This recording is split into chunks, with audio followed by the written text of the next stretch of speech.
네, 여러분 반갑습니다. 제10회 정보보호의 날 기념식과 국제정보보호 컨퍼런스에 오신 여러분 진심으로 환영합니다. 오늘 여러분과 함께하게 된 아나운서 문솔입니다. 저희 정보보호의 날 기념식과 국제정보보호 컨퍼런스 당초 온오프라인 병행으로 하이브리드로 진행할 예정이었습니다만 아쉽게도 여러분 잘 아시다시피 코로나19 재확산으로 전면 비대면 온라인으로 진행을 하게 됐습니다. 마음이 좀 아쉽긴 합니다만 그러나 영상으로 다양한 강연들, 국내에 저명한 연사 여러분들의 이야기를 담아냈고요. 또 줌을 이용해서 실시간으로 많은 분들의 발표를 청해 들을 수 있도록 준비를 했으니까요. 끝날 때까지 여러분 함께 참여해 주시면 감사드리겠습니다. 1시부터 기조 연설이 진행될 예정입니다. 이제 곧 기조 연설로 다양한 얘기를 먼저 나누겠고요. 잠시 후 2시부터는 제10회 정보보호의 날 기념식이 진행될 예정입니다. 이후 3시 반부터는 국제정보보호 컨퍼런스가 본격적으로 진행될 예정인데요. 정보보호에 관련된 다양한 아이디어를 나누는 소중한 자리이니만큼 여러분의 많은 참여 부탁드리겠습니다. 그리고 정보보호의 날 기념식과 컨퍼런스에 온라인으로 참석하신 분들을 위해서 저희가 다양한 참여 인증 이벤트 경품도 준비를 하고 있습니다. 역시 이벤트에 참여하셔서 경품도 가져가는 행운을 가져가시기 바라겠습니다. 자, 그러면 먼저 첫 번째 기조 연설 여러분과 함께 나누겠습니다. 미국의 사이버 및 인프라 보안청에서 함께하고 계시는데요. 에릭 골드스타인 사이버 보안실장께서 기조 연설을 준비해 주셨습니다. 미국 현지에서 외교 정책 맥락에서의 사이버 보안이라는 주제로 기조 강연을 함께 해주셨는데요. 저희가 영상 속에 담아봤습니다. 지금부터 여러분과 함께 보겠습니다.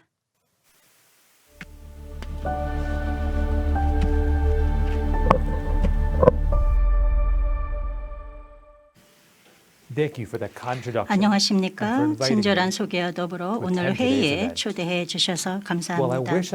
직접 컨퍼런스에 참여해서 말씀드리면 좋겠지만 그래도 기술 덕분에 정보보호의 날 10주년을 바로 이곳 워싱턴 DC에서 축하드리게 되었습니다. 저는 에릭 골드스타인입니다. 저는 사이버 보호 및 인프라 보호국, 여러분도 잘 알고 계시겠지만 약자로 C사의 사이버 보안실장입니다. C사는 미국도 안보부 소속의 기관입니다. 시작하기 앞서 무엇보다도 오늘 행사를 주최하시고 또 점점 더 중요해지고 있는 디지털 보안 문제를 위해 노력하고 계시는 대한민국 정부에 감사드립니다. 정보보호의 날이 대한민국의 기념일이긴 하지만 정보보호는 시사뿐만 아니라 전 세계적 이슈입니다. 사이버 보안은 국제적 사명으로서 본질적으로 국경을 넘어 모든 국가의 협력을 요구합니다. 이런 점에서 정보 보호를 위해 대한민국의 지속적 파트너십에 감사드립니다. 한미 양국의 특별한 동맹 관계는 전 세계에서 가장 큰 위협 중 하나인 사이버 악성 공격에 맞서는 데 있어서도 특히 중요합니다. 사이버 문제에 관한 논의는 광범위하고 또 다양할 수 있지만 사이버 보안을 외교 정책적 맥락에서 논의하는 것이 매우 필수적입니다. 사이버 위협은 한 국가만의 문제가 아닙니다. 우리의 네트워크와 중요 인프라는 더 큰 글로벌 사이버 생태계에 통합되고 있습니다. 지난 몇 년 동안 본질적으로 이러한 위협은 진화했고 또 현재 매우 복잡해지고 불균형해지고 있습니다. 인프라는 우리의 삶을 유지시켜주는 물, 교통, 전기 같은 시스템으로서 다양한 악성 공격의 대상이 되고 있습니다. 국가, 범죄 집단뿐만 아니라 테러 단체 및 전 세계 어디서나 공격의 의도를 가진 단체들이 악성 공격을 주도하고 있습니다. 여러분 모두 이러한 위협이 어떻게 진화하고 사이버 보안에 해를 끼치는지 잘 알고 계실 것입니다. 첫째, 사이버 범죄가 코로나19를 이용하여 악의적인 소프트웨어를 제공하고 데이터를 훔치며 조직 운영을 방해하고 또 백신 개발자와 공급망을 공격하라는 하는 시도가 있었습니다. 많은 국가에서 사회적 거리두기를 시행하고 원격 근무 환경으로 전환함에 따라 공격 대상이 확대되어 전 세계 기업들이 비즈니스 전략을 재고하고 많은 조직에서 디지털 혁신을 과속화하기 시작했습니다. 미국에서는 범정보 차원에서 업계와 협력하여 미 대통령 선거 당시 사이버 보안을 위해 노력해 왔습니다. 당시의 교훈은 계속해서 미국 내에서 정보 공유, 커뮤니케이션, 사고 대응 및 국제적 파트너들과 협력이 중요하다는 것이었습니다. 12월에 미국에서는 사이버 스파이 경고가 있었습니다. 이러한 위협은 2019년 9월 솔라윈즈 해킹 이후에 계속 존재해 왔습니다. 미국 정부는 공식적으로 사이버 공급 손상을 러시아 정보국의 소행이라고 발표했습니다. 이들은 미국 정부뿐만 아니라 산업 네트워크도 목표로 삼았습니다. 3월에는 또 다른 대대적 사이버 보안 공격에 대한 경고가 있었습니다. 이번에는 가장 널리 사용되는 비즈니스 응용 프로그램인 MS 서버 익스체인지를 겨냥했습니다. 한 달 후에 또 다른 경고가 있었습니다. 이번에는 플러스 코넥트 시큐어 제품이었습니다. 코로나19 이후 가상사설 네트워크를 통한 원격 수업과 재택근무가 확산되고 있는데 이처럼 가상시설 네트워크를 해킹하려는 시도가 꾸준히 일어나고 있습니다. 바로 지난달에 미국은 랜섬웨어의 공격을 실제 경험했습니다. 악의적인 사이버 범죄자가 연료 파이프라인을 공격하여 지역의 인프라 운영이 중단되고 육류 생산 공장이 가동을 멈추면서 공급 부족 현상이 나타났습니다. 랜섬웨어 공격은 전 세계 자산을 공격하기 때문에 중요한 위협이 되고 있습니다. 랜섬웨어 사고는 비즈니스 프로세스에 심각한 영향을 미치고 조직을 운영하고 업무를 수행하는 데 필요한 데이터를 훔칠 수 있습니다. 랜섬웨어는 전염병과 마찬가지로 도시, 병원, 학교, 제조시설 및 기타 중요한 기반 시설을 공격합니다. 악성 사이버 범죄자들은 이러한 희생자들을 노리고 있습니다. 악성 코드와 돈벌이를 목적으로 공격하고 있습니다. 랜섬웨어 공격에 관여하는 해커들은 지하 범죄 조직과 긴밀하게 협력하는 것으로 보이며 많은 경우 개별 그룹보다는 범죄 카르텔을 구성합니다. 과거에는 랜섬웨어 공격이 몇 주 또는 며칠 걸려야 완성되었는데 현재는 몇 시간 만에 끝납니다. 이러한 위협은 분명히 중요하지만 집단 방어와 복구 능력을 통해 랜섬웨어 공격의 수와 영향을 줄일 수 있습니다. 이러한 위협이 증가함에 따라 미국 정부는 범죄 조직의 전술, 기술 및 절차를 예측하고 또 대응력을 강화하여 랜섬웨어 공격을 차단하려고 노력하고 있습니다. 이는 단지 미국 및 전 세계의 개별적 사건이 아니라 범죄 척결 차원에서 총체적으로 해결하고자 합니다. 시사에서는 목표 달성을 위해서 방어망을 강화하고 보다 안전하고 탄력적인 시스템을 구축하며 사이버 범죄가 침투하지 못하도록 노력하고 있습니다. 시사의 랜섬웨어 차단 이니셔티브는 현재를 방어하고 미래를 보호하도록 설계되었습니다. 이는 정부, 업계 및 국제사와 전반에 걸쳐 파트너와 협력하여 오늘날의 위협에 대한 인프라 보안을 강화하고 또 장기적으로는 전략적 환경을 구축하는 것입니다.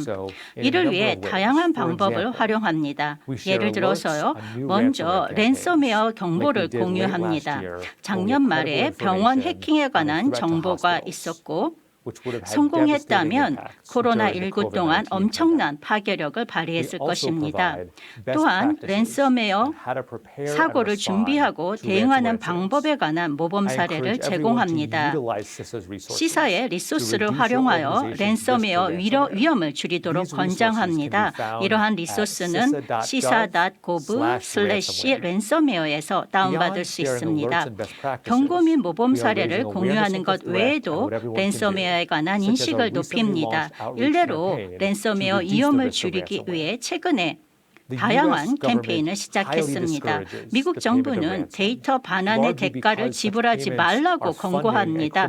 왜냐하면 데이터를 반환할 수도 있고 안 할 수도 있는 범죄자에게 돈을 지불하면 오히려 사이버 범죄자의 동기를 강화하는 것입니다. 정기적으로 협업과 협력을 통해서 새로운 유형의 랜섬웨어를 차단하고 확장 가능한 보호 혁신을 위한 시장 형성을 위해서 무엇이 필요한지 연구해야만 합니다. 쉬운 일은 아닙니다. 불행히도 랜섬웨어가 돈벌이가 된다면 그 공격이 줄지는 않을 것입니다. 그러나 할 수 있는 일은 전부 다 해야 합니다. 그래야 랜섬웨어의 성공 가능성을 줄일 수 있습니다. 이는 미국만의 문제가 아닙니다. 따라서 여러분들과 함께 이 문제를 전 세계적인 차원에서 함께 해결하고자 합니다. 이제 우리의 위협의 환경과 우리가 직면한 상황을 파악했다면 과감한 대책을 취해서 우리나라뿐만 아니라 전 세계 사이버 보안의 태세를 확보해야 합니다. 미국에서는 이러한 역할을 시사가 담당합니다.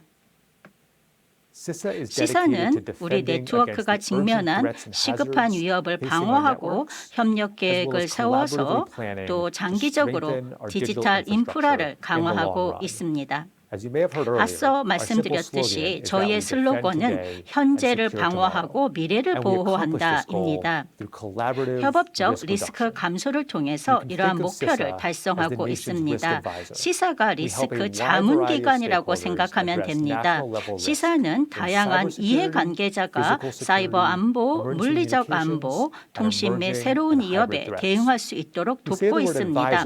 저희는 매니저가 아니라 자문기관이라는 단어를 사용합니다. 왜냐하면 미국의 대부분의 인프라는 민간이 소유 운영하기 때문입니다. 시사는 인프라 소유 및 운영자가 직면한 리스크에 대한 도움을 주는 기관입니다. 이를 위해 다양한 활동을 합니다. 모두 협업적 리스크 관리와 관련이 있습니다. 첫째, 정보 공유, 스캐닝 및 기타 서비스를 통해 위험을 평가하고 파악하고 있습니다. 둘째, 리스크의 우선순위를 정하고 파트너와 협력하여 개선 단계를 결정합니다. 마지막으로 리스크를 해결하기 위해 다양한 서비스를 제공합니다. 여기에는 컨설팅과 교육, 연방정부 네트워크 침입 방지 시스템까지 다양한 활동을 합니다. 시사는 파트너와 협력하여 역량을 강화하고 또 장기적인 변화를 주도합니다. 이론은 간단합니다. 중장기 위험을 식별하고 우선순위를 정할 수 있다면 해당 위험에 집중하여 해결할 수 있기 때문입니다. 이를 위해선 정부 및 업계 파트너와 협력 계획이 필요합니다. 그래야 장기적인 성과, 권장 대책 또는 역량 강화가 가능합니다. 시사는 또한 광범위한 생태계에서 장기적 변화를 추구합니다. 예를 들어서 어떻게 네트워크 장치를 사용하여 보안을 강화할지, 또 10년 후에 사이버 보안 인력을 어떻게 보유할지, 사이버 보안 패러다임 변화를 위해서 어떤 혁신이 필요할지, 랜섬웨어 위협을 어떻게 줄일지 등등에서 동일한 협업적 리스크 관리 모델을 활용합니다. 시사는 국가의 중요 인프라 보안에 중점을 두고 있지만 사이버 보안은 본질적으로 국제적인 임무로서 국경을 넘어 다른 나라의 위협에 관한 정보를 공유해야 합니다. 시사는 다양한 사이버 보안 이니셔티브를 통해 국제적 파트너와 긴밀한 관계를 유지합니다. 시사는 파트너와 정기적으로 협업하여 상호 관심 있는 사이버 보안 주제에 관해 논의하고 운영 정보를 교환하여 중요 위협을 완화하거나 우선순위가 높은 주제에 관한 정책들을 조율합니다. 덧붙여 시사는 양자 간, 다자 간 사이버 훈련에 자주 참여하고 있습니다. 파트너 국가들과 함께 방어망을 평가하고 새로운 절차를 테스트하며 새로운 위협과 방어 전술을 식별하기 위한 메커니즘을 개발합니다. 이러한 파트너십과 국제적 참여가 사이버 생태계를 강화하고 중요 인프라를 보호하는 데 중요합니다. 바로 이 때문에 시사는 처음으로 2월 달에 국자 전략 시사 글로벌을 발표했습니다. 저희 웹사이트인 sisa.gov/global로 들어오셔서 관련 정보를 확인하시길 바랍니다. 시사 글로벌 전략은 국제적 파트너들과 협력하여 글로벌 사이버 생태계 보안을 강화하고 중요 인프라의 회복력을 개선하며 시급한 위협을 처리하고 미국 및 전 세계의 이익에 중요한 리스크 관리를 하기 위해서 노력하고 있습니다. 시사 글로벌 전략은 시사의 국제적 비전을 강조하고 4가지의 목표가 있습니다. 첫째, 국제적 파트너와 운영 협력을 강화하고 둘째, 국제적 파트너의 역량을 구축하고 셋째, 이해관계자 참여 및 홍보를 위해서 국제 파트너와 협력하고 넷째, 글로벌 정책 생태계를 형성하는 것입니다. 운영 협력에선 상황 인식 능력을 증진하고 리스크를 더 잘 평가하고 대응하도록 하고 있습니다. 국제적 파트너와 협력하여 물리적 및 사이버 사고 및 비상통신 문제에 대한 상황을 지속적으로 인식할 수 있는 집단적 능력을 개선하고자 합니다. 이는 시사와 파트너가 새로운 리스크와 효율적 대책을 더 잘 파악하고 상호 배울 수 있는 글로벌 환경에 기여하고 있습니다. 그 일환으로 중요한 인프라에 영향을 미칠 위협을 파악하여 신속하게 대응하고 부정적 영향력 을 완화하고자 합니다. 국제 파트너 역량 구축이 당연하다고 생각하시겠지만 시사는 사이버 및 중요 인프라 영역에서 국제 파트너의 역량과 인식을 증진하는 데 기여하고 있습니다. 이를 위해 시사는 국제 파트너를 지원하여 스스로 위협을 간파하고 영향력을 평가하며 대응 활동을 펼쳐 리스크를 완화할 수 있도록 돕고 있습니다. 이는 결국 시사의 보안 업무 협력 강화에도 기여하기 때문입니다. 역량 구축의 일부로 협력을 강화하여 관계를 구축해야 합니다.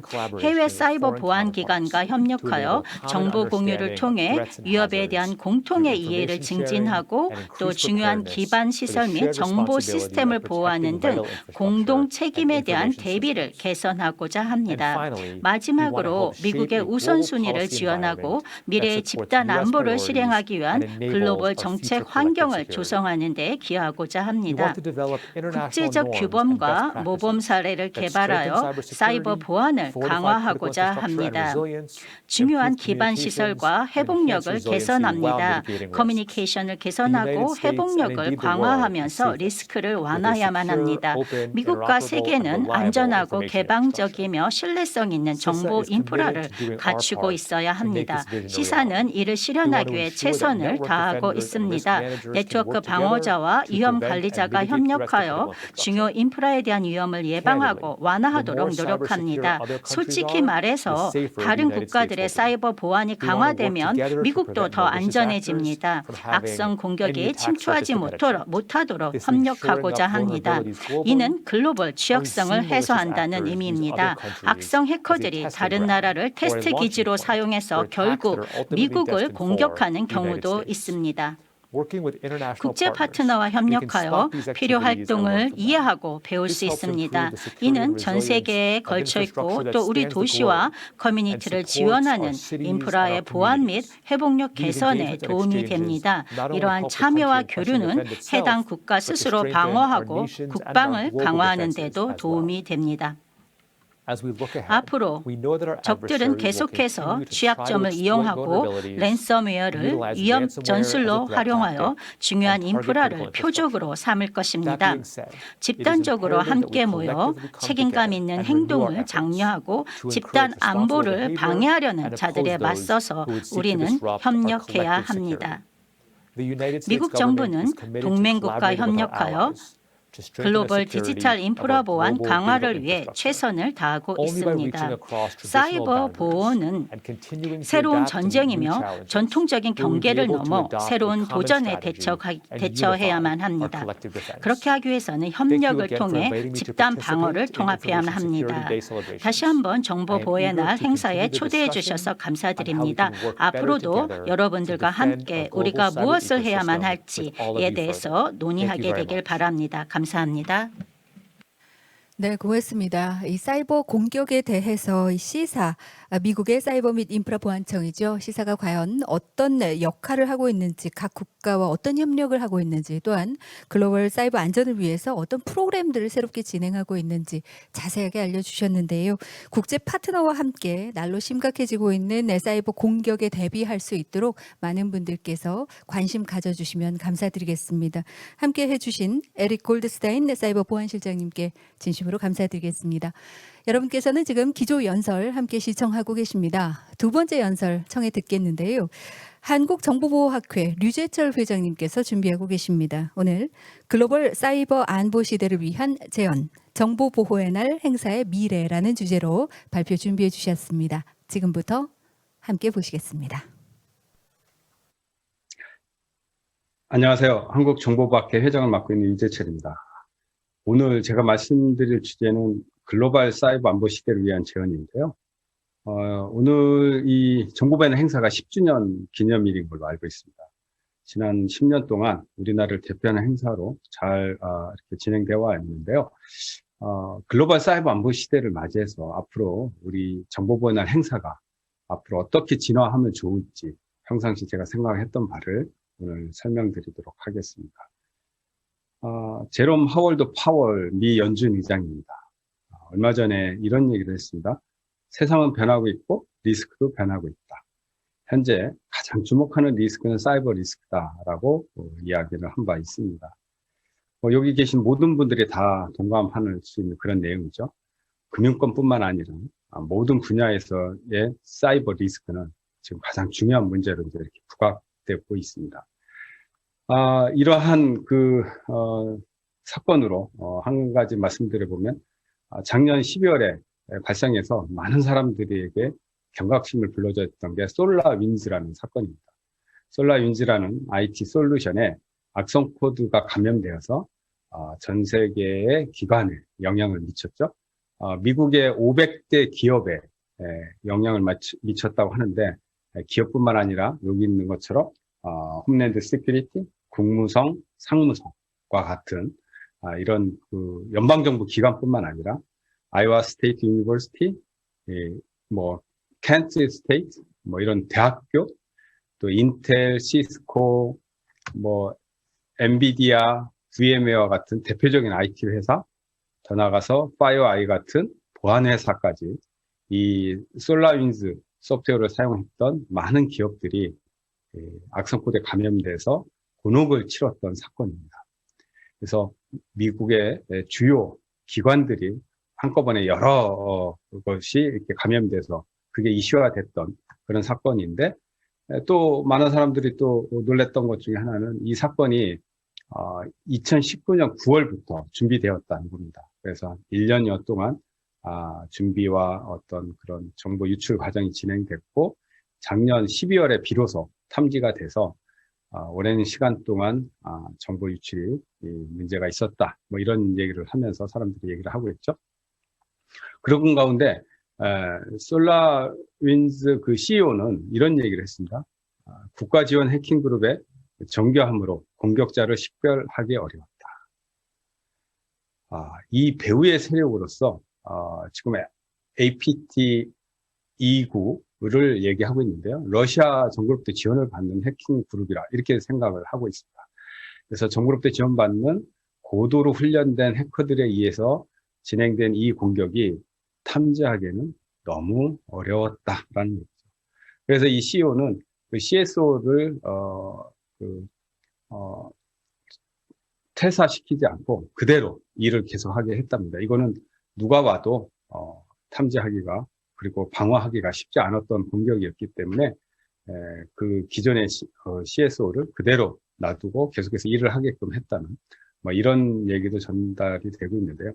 그만큼 국가 지원을 받는 해킹 그룹의 공격들은 굉장히 날카롭기 때문에 그걸 막기가 상당히 어렵다라는 하나의 사례로 남습니다. 또 다른 사건이죠. 미 송유관 콜로니얼 파이프라인에 대한 공격이죠. 그래서 이 사이버 공격이 일어났는데 가스 전달에, 그러니까 가솔린 전달에 문제가 생기면서 가솔린이 없다, 뭐 이런 메시지가 나면서 많은 사람들이 혼란에 빠뜨렸다. 그런 사건입니다.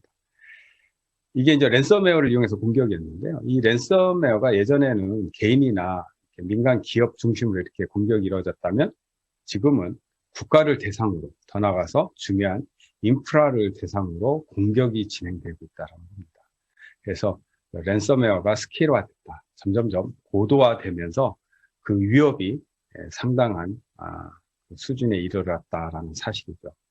이와 같이 공격의 그 날카로움이 진행되다 보니까 이에 대한 대응을 제대로 해야 되는데, 근데 또 우리에게 놀라운 사건이 또 하나 벌어졌었죠.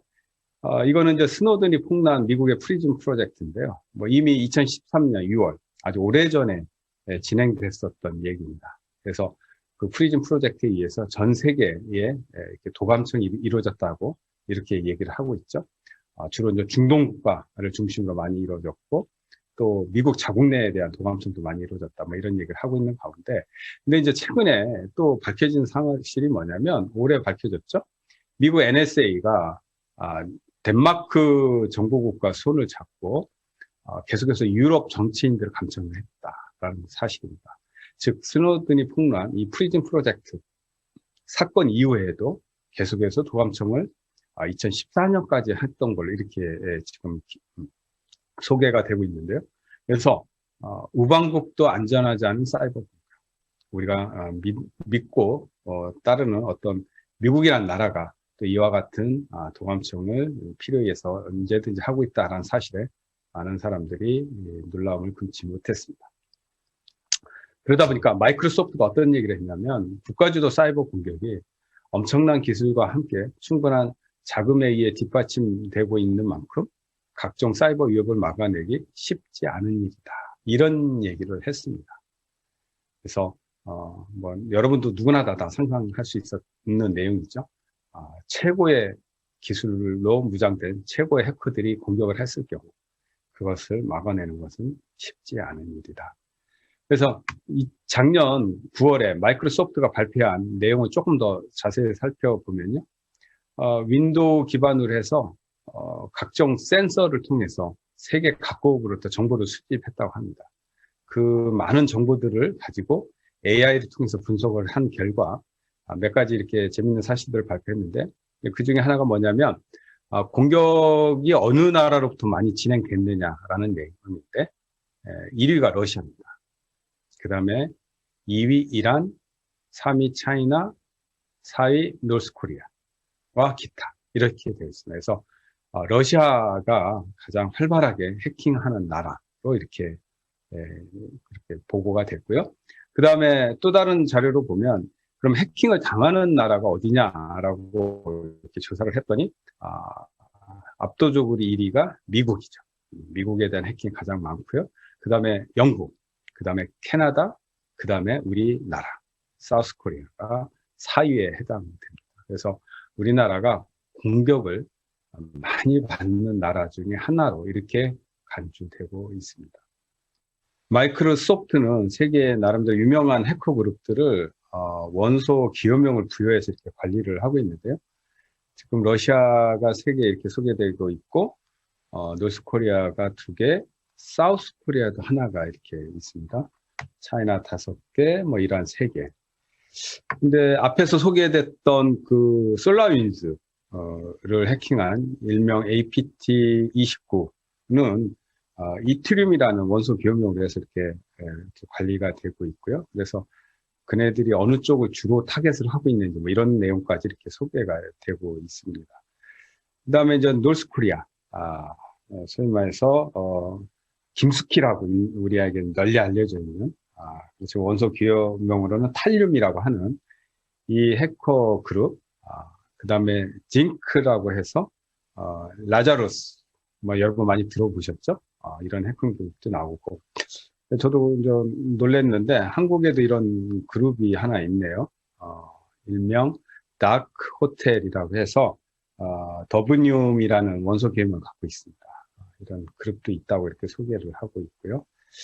그래서 그런 가운데 이제 가장 많은 해킹을 하고 있는 것은 러시아의 스트론튬이라는 그런 그룹입니다. 그 다음에 뭐 이란, 중국, 북한, 탈륨의 북한 해킹 그룹, 이런 그룹들이 그 공격을 많이 하는 그 해킹 그룹으로 이렇게 소개가 되고 있고요. 그런 가운데 이제 RSA 컨퍼런스 올해 개최된 그 컨퍼런스에 보면 국가 주도의 사이버 부대에 대해서 이렇게 소개를 해놓은 TP가 있습니다. 그것을 더 밀크라고 하는 그 소식지에서 정리를 한 거를 제가 발췌해서 이렇게 소개를 해보면, 중국 같은 경우는 최근에 인민해방군이 해킹에 이제 등장하기 시작을 했고, 그러면서 모바일 기기 해킹에 굉장히 집중을 하고 있다. 정치적 목표를 달성하기 위해 주로 해킹을 사용하고 있다. 뭐 이런 얘기가 소개되고 있고요. 러시아는 운송 사업을 포함한 국가 운영에 중요한 인프라 공격 횟수가 증가를 하고 있다. 국가 시설 마비라든지 국민 불안감 조성에 목적을 두고 해킹을 하기도 한다. 뭐 이런 얘기가 있고, 이란은 미국 대선 간섭을 했다.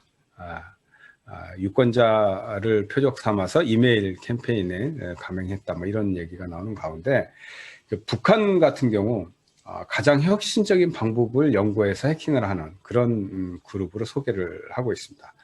그래서 정치적 목적 외에 금전적 이득을 위해서 해킹을 하는 그런 그 나라로 분류를 하는 가운데, 공격망 공격의 선구자이면서 암호화폐 거래소를 많이 공격한다. 뭐 이런 내용이 소개되고 있습니다.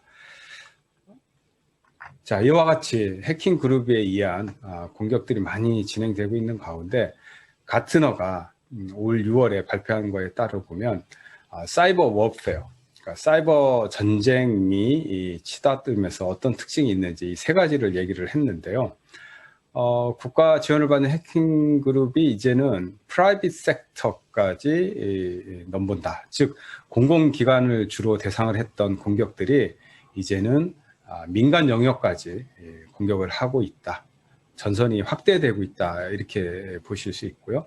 두 번째로 또 어떤 얘기를 했냐면 피지컬 데미지, 물리적인 공간에 대한 피해도 이제 일어나고 있다. 사이버 공간상에서만 피해가 아니라 물리적인 공간 더 나가서 사람의 생명까지 위협이 대상이 되고 있다. 세 번째로 또 지적하는 것은 화웨이 사건처럼 어떤 대기업들이 이제는 이런 사이버 전에 휩쓸리게 되는 그런 경우가 발생하겠다. 여러분 얼마 전에 테슬라 주가가 폭락했는데 그 중에 이제 한 이유가 중국에서 테슬라를 공공기관에서 쓰지 않겠다 이런 얘기를 했었죠. 테슬라의 여러 가지 그 센서에 의해서 중국에 대한 정보가 수집돼서 미국으로 넘어간다 이렇게 얘기가 되면서 공공기관에서는 테슬라를 쓰지 않겠다 이런 얘기를 하고 있습니다. 그래서 이 사이버 전쟁이 첨예화되면서 기업들까지 현재 위기에 처하는 경우가 생길 수 있다라고 지적을 하고 있습니다. 이와 같이 미국과 중국의 어떤 패권 전쟁 통해 사이버 안보는 더욱더 중요한 이슈로 부각이 되고 있고, 그래서 이러한 문제를 어떻게 그 정리를 해서 얘기를 하고 있냐면, 세계 1차 대전이 끝나고 100년이 지난 시점에 인류가 다시 평화를 위한 규범을 만들 필요가 있다. 사이버 무기는 잠재적인 전쟁 유발 도구다. 이렇게 표현을 하면서 우리가 뭔가 대책을 세워야 되지 않겠느냐. 우리에게는 대재앙으로 이어질 수 있는 사이버 공간에서의 전쟁을 막을 수 있는 규범이 필요하다. 그래서 여기저기서 이와 같은 새로운 사이버 규범을 만들자라는 요구가 등장하기 시작합니다. 그러다 보니까 2018년 11월 프랑스에서 파리스콜이라는 그 행사를 진행을 했습니다. 사이버 공간의 신뢰와 안전성을 위한 파리 요청 해가지고 현재 79개국의 여러 기관들이 참여해서 하고 있는데 미국, 중국, 러시아 정부 기관은 참여하지 않은 거죠. 민간 기관은 참여를 했지만 정부 연방정부는 참여하지 않는 형태로 해서 뭔가 부족한 형태로 현재 진행되고 있는 거 아니냐 이런 얘기를 하고 있습니다. 그래서 다양한 활동을 하고 있는데 그중에 뭐 사이버 무기와 인터넷 사용에 관한 표준 설정에 대한 새로운 국제 협약을 맺겠다 뭐 이런 얘기를 하면서 사이버 그 안보에 뭔가 새로운 규범을 만들고자 이렇게 노력을 하고 있는데, 근데 이 규범, 이 모임이 미국, 중국, 러시아가 참여하지 않음으로 해서 뭔가 제대로 진행이 되고 있지 않습니다. 그러다 보니까 우리가 나서서 뭔가 새로운 대안을 제시를 해야 되지 않겠느냐? 그래서 미국, 중국, 러시아뿐만 아니라 서방 세계 그 밖에 많은 나라들이 참여하고, 그래서 한국을 중심으로 해서 이러한 문제에 대해서 대책을 강구할 때가 됐다라고 저는 생각을 하고 있습니다. 그래서 지금의 대한민국 상황이 어떤 상황인지 잠깐 또 말씀드려 보면, 여기 보면 EGA라고 해서 에스토니아에서 계속해서 세계 그 공공기관에 대한 지수를 발표합니다. 그런 가운데 NCSCI라는 내셔널 사이버 시큐리티 인덱스 지수는 우리가 36위, 160개국을 대상으로 하고 있는데 36위에 처해 있고요. 그 다음에 ITUT에서 하는 글로벌 사이버 시큐리티 인덱스에서 15위인데 올해 이게 4위로 급상승을 했죠. 많은 분들이 노력을 해서 15위에서 4위로 이렇게 평가를 받았습니다. 사실은 우리가 굉장히 뭐 진작부터 4위였어야 되는데 우리 내용이 잘 알려지지 않다 보니까 그랬던 것 같고요. 반면에 일반적인 ICT 분야는 2위, 13위 이렇게 평가를 받고 있습니다. 그래서 제가 볼 때 그 ICT 지수에 비해서 사이버 시큐리티는 다소 낮게 평가를 받고 있다. 국제에서 우리의 사이버 보안 활동에 대해서 그렇게 잘 모르고 있는 거 아니냐 이런 생각을 하고 있습니다. 그래서 우리가 이러한 노력을 많이 하고 있는데, 여기 보시면 K사이버 방역이라고 해서 향후 3년 동안 6천억 이상 투자하면서 우리의 그 디지털 안심국가 실현을 위해서 노력을 하고 있는데, 이런 활동들이 세계에 제대로 알려지지 않고 있다 이런 생각을 하고 있습니다. 여러분, 이 그림에서 딱 자유의 여신상 그러면 미국이 떠오르시고, 에펠탑 그러면 프랑스가 떠오르지 않습니까? RSA 컨퍼런스 그럼 뭐가 떠오르나요? 미국에서 개최되는 최대 보안 컨퍼런스, 샌프란시스코에서 개최되는데 매년 5만 명 이상이 참석한다고 하죠. 데프콘 블랙햇 라스베가스에서 대표되는 보안 행사, 사이콘 에스토니아가 나토 회원국을 대상으로 해서 사이버 보안에 대한 컨퍼런스. 여기 뭐 핵인 파리스, 켄색 웨스트 이런 것들, 또 나름대로 지금 비록 앞에서 소개됐던 것보다는 좀 늦게 출발을 했지만 나름대로 인정을 받고 있는 그런 행사들입니다. 우리나라는 어떤가요? 위사 아이시스크 국제 컨퍼런스로 정보부 학회가 주관하는 행사입니다. 여기 계신 분들은 아실 수 있지만 많은 분들이 모르고 있는 그런 행사일 수 있고요. 코드게이트, POC, 제로콘 등 이런 해킹과 관련된 컨퍼런스도 열리고 있지만 그렇게 대중적으로 인지도가 높은 그런 행사는 아닙니다. 10회를 맡고 있는 정보부의 날 행사, 이 행사 역시 우리 정보부 중심으로 해서 알려져 있지 세계적으로 알려져 있는 그런 행사는 아닌 것 같습니다.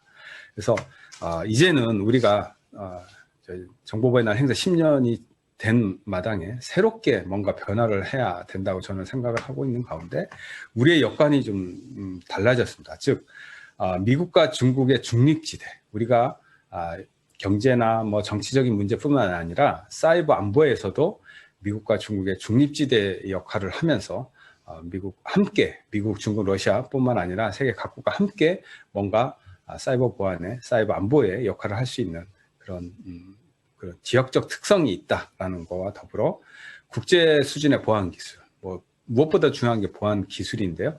기술 우리가 나름대로 국제 수준으로 갖추고 있다. 그다음에 국제 감각의 보안 전문가 증가. 작년 12월이 저희 정보부 학회 설립된 지 30주년 되는 해였습니다.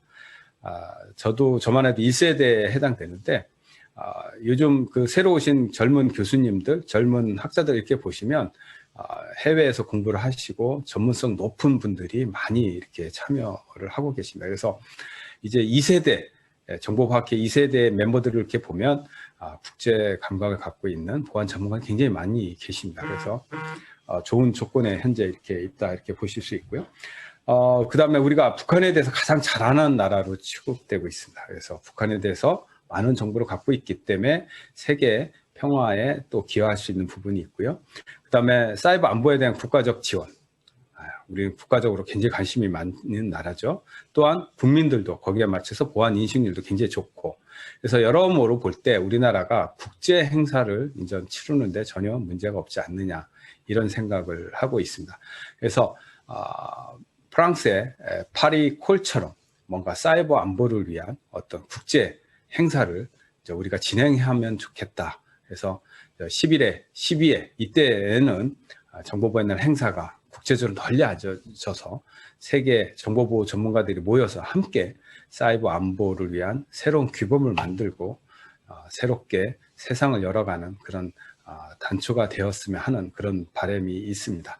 그러다 보면 저희가 사이버 안보의 글로벌 리더로서 도약을 하면서 세계 평화를 위해서 큰 공헌을 할 것으로 이렇게 생각을 하고 있습니다. 제 발표는 이것으로 마치겠습니다. 감사합니다.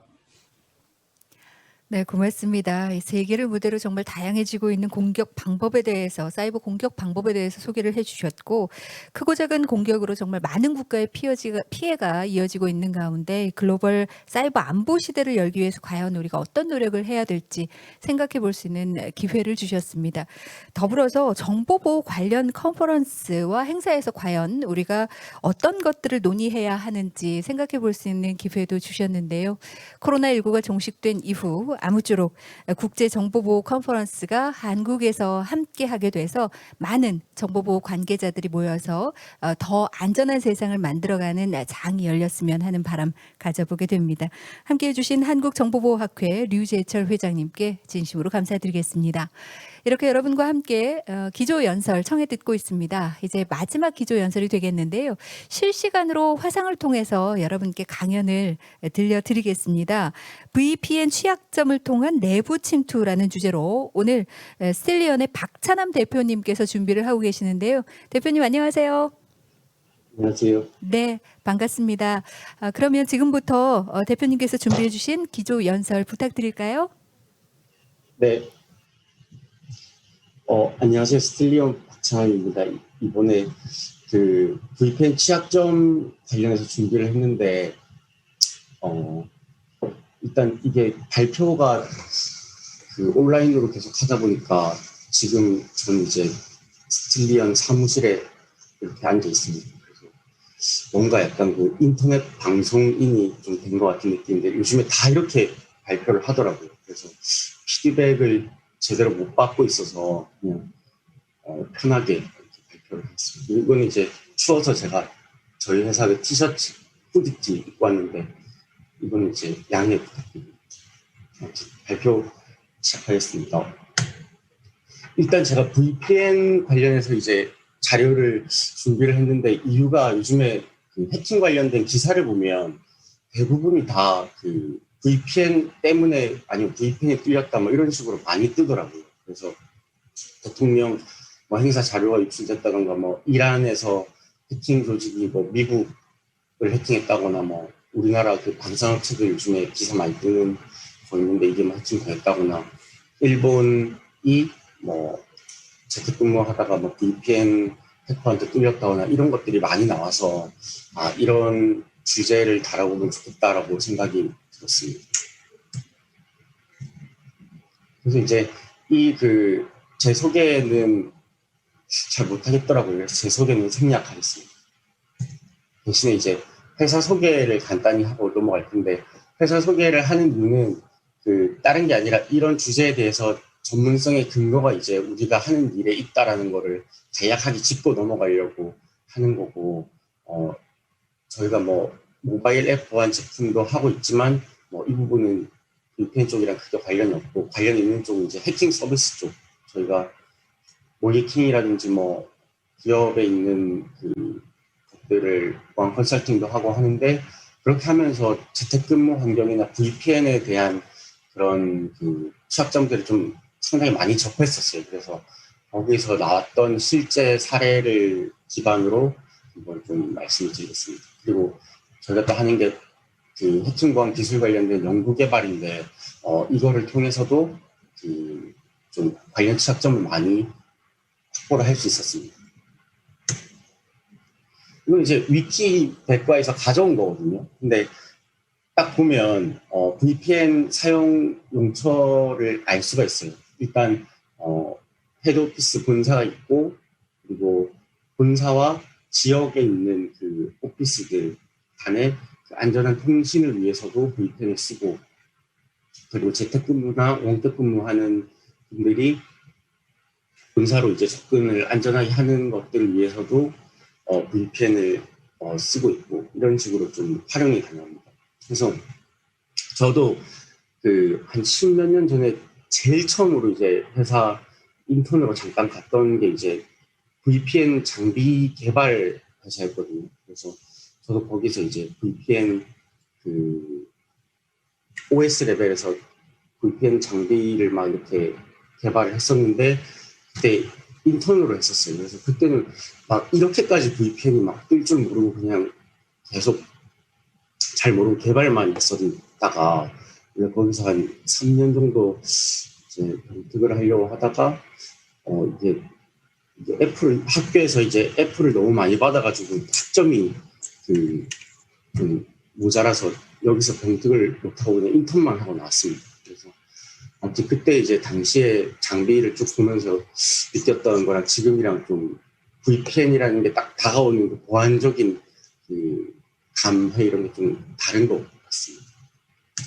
그래서 VPN이 보통 뭐 약간 프리패스 느낌이 나는데, 그림에서 보시면 외부 인터넷에서 내부로 접속을 할 때 일반적으로 뭐 방화벽이나 IPS, IDS 이런 것 때문에 많이 뭐 막히거나 필터링 된다라고 하면, VPN은 그냥 내부까지 터널로 쭉 뚫리는 느낌 같은 게 좀 들죠. 그래서 이제 해킹에서도 이 부분이 취약하면 좀 문제가 심각하다라고 인식을 좀 하고 있고요. 물론 VPN 장비나 이런 것들에서 자체적으로 뭐 보안 기능이나 이런 것들을 하고는 있지만, 그래도 뭐 일반 완전 외부에서 그냥 들어오는 생으로 들어오는 것보다는 훨씬 더 내부 접근이 용이하다는 장점이 있습니다. 그리고 이제 이거는 지레포스트라는 곳에서 발표한 건데, 코로나 이런 것들 때문에 재택근무를 하면서 뭔가 이제 40% 이상의 이제 회사가 뭐 사이버 공격에 노출됐다 뭐 이런 식으로 말을 할 정도로 아무튼 뭐 지금 좀 심각한 상황이죠. 그래서 제가 VPN 해킹 시나리오를 한 3가지 정도 준비를 적어봤는데, 이건 그냥 뭐 대표적인 것이다라는 게 아니라 최근에 사례를 봤을 때 이런 것들이 좀 많았던 것 같다라는 거를 한 3개 정도 적었어요. 첫 번째는 요즘에 좀 많이 일어나는 건데, 방산업체가 예를 들어서 있으면 그 방산업체의 하청업체들이 많잖아요. 그러면 그 하청업체들을 해킹을 하는 거예요. 그래서 그 하청업체가 방산업체에게 악성 메일을 전송한다든지, 뭐 해킹을 시도를 해서 VPN 정보를 뭐 탈취를 한다든지 뭐 이런 문제점이 이 지사로 떴는지 모르겠어요. 제가 사이드로 듣기로는 이런 게 좀 사례가 있었다라고 들었거든요. 그래서 시나리오 A 같은 것들이 있고, 그리고 뭐 VPN 관련 접속 정보들이 다크웹에 유출되는 것들, 이런 것들도 꽤 발생을 했다라고 제가 확인을 했었고, 그리고 여기 발표에서 다룰 건 세 번째인데, VPN 자체에 대한 그 취약점을 공략하는 방식입니다. 뭐 서버나 클라이언트에 대해서. 그래서 도시카에 보면 아래쪽이 이제 일반 접속한 그림이고 위쪽이 VPN을 써서 접속을 한 건데, VPN 클라이언트와 서버 간의 안전 통신을 하는 과정에서 원래는 해킹에 안전하다고 나오죠. 근데 만약에 해커가 이 VPN 클라이언트 자체나 서버 자체를 해킹을 할 경우에는 이거를 써도 안전하지 않다. 그리고 오히려 이걸 썼기 때문에 해킹에 더 취약할 수 있다는 걸 좀 말씀을 드리려고 합니다. 아까 그 그림에서 봤을 때에는 여기 빨간색 동그라미를 친 것처럼 이 서버 부분이 취약한 사례이겠죠. 그래서 이게 이퀘이션 그룹이라고 그 NSA의 해킹 팀이라고 알려진 곳이 있는데, 여기에서 약 14년 정도를 이 VPN 서버를 해킹을 해서 키값을 뽑아오는 이 취약점을 제로데이로 가지고 있으면서 막 활용을 했다라고 하더라고요. 그만큼 이제 이쪽이 좀 뭔가 유용한 것들이 많았겠죠. 그리고 그 취약점이 공개가 되었는데, 공개가 되고 나서도 최근까지도 전 세계적으로 이게 지금 막 이 공개가 되고 나서도 한 5년이 지났는데도 한 전 세계적으로 몇만 대의 PC가 아직도 취약하다고 나오고, 그리고 우리나라도 여기 빨간색으로 보시는 것처럼 몇백 대의 그 VPN 관련된 환경이 이 취약점에 취약하다 이런 식으로 좀 나오고 있습니다. 그래서 아무리 심각한 취약점도 이게 패치가 잘 안 되는 경우가 많은 것 같더라고요. 그래서 VPN 자체가 취약한 부분 중에서 서버 레벨을 한번 보여드릴 텐데, 일단 펄스 시큐어라는 VPN에 대해서 시연 영상을 보여드리려고 합니다. 이건 이제 대만에 있는 그 오렌지 싸이라는 애가 이제 유튜브에 공개를 한 건데, 이 펄스 시큐어가 엄청 유명한 거예요. 그래서 뭐 포춘 500대 기업 중에서 80%는 얘네들 걸 쓰고 있고, 트위터라든지 뭐 페이스북 이런 애들도 쓰고 있는 상태입니다. 근데 얘가 이거를 취약점을 찾고 나서 한 달 정도를 패치가 그러니까 패치가 나오고 한 달 정도를 기다렸대요. 왜냐면 그 사이에 사람들이 다 패치를 하는 것들을 기다린 거죠. 근데 한 달 정도 뒤에 그 패치가 나왔는데, 한 달 정도 뒤에 트위터에 있는 그 펄스 시큐어 VPN을 원데이 취약점으로 공격을 했는데 그대로 그냥 뚫렸다고 해요. 이게 왜 그러냐면 얘네들은 펄스 시큐어도 쓰고 이중인증도 같이 쓰고 있었거든요. 근데 우리는 뭐 이중인증을 쓰니까 안전할 거라는 약간 아니란 생각이었는지 몰라도 이게 패치가 한 달간 진행이 안 돼서 그래서 펄스 시큐어가 뚫리고, 이중인증도 근데 잘 막으면 되는데 이중인증 자체까지 다 뚫렸다고 합니다. 그럴 정도로 시작했던 거고, 이거는 최근 기사인데 이 펄스 시큐어라는 거를 써서 쓰던 것들이 이제 뭐 트위터 같은 글로벌 기업뿐만이 아니라 그 미국에 있는 그런 국가 기관들도 이거를 쓰다가 뚫렸다고 해요. 그리고 방산기업도 미국에서도 이거를 쓰다가 뚫리고. 그래서 이제는 그 보안을 위해서 쓰는 제품 자체에 대해서도 보안을 좀 더 고려할 필요가 있다라고 생각이 들고, 어떤 식으로 해킹을 했는지 영상을 통해서 보여드리겠습니다.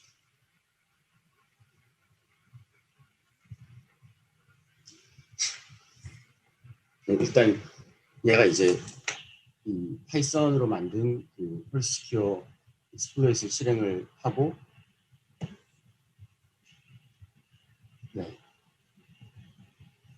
얘네들이 그 펄스 시큐어의 그 서버 주소를 입력을 하는 거죠. 하면 이제 자동으로 두두두두 해서 그 서버에 있는 그 인증값을, 관리자 인증값을 빼오는 그런 화면입니다.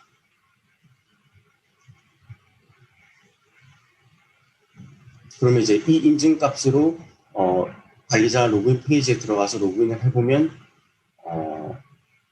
로그인이 되겠죠. 한번 해보겠습니다.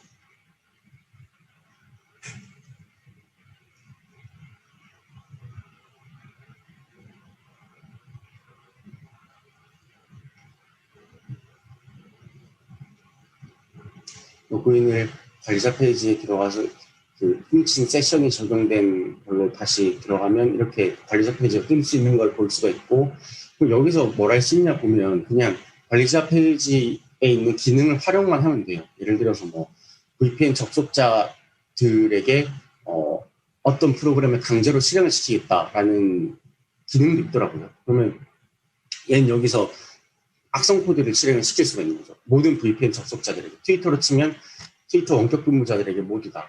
근데 이제 여기서는 C연이기 때문에 C연이 이제 항상 계산기를 통해서 해보겠습니다. 그래서 악성 코드가 아니라 모든 VPN 접속자에게 계산기를 실행을 시키도록 설정을 바꾸고 나서 이제 다시 클라이언트의 화면으로 넘어가는 거죠. 그럼 이제 여기서 VPN을 접속을 해보는 거예요. 그러면은 이 해커가 세팅한 그 계산기가 실행이 되는 거를 보실 수가 있습니다. ID랑 비번을 입력을 하고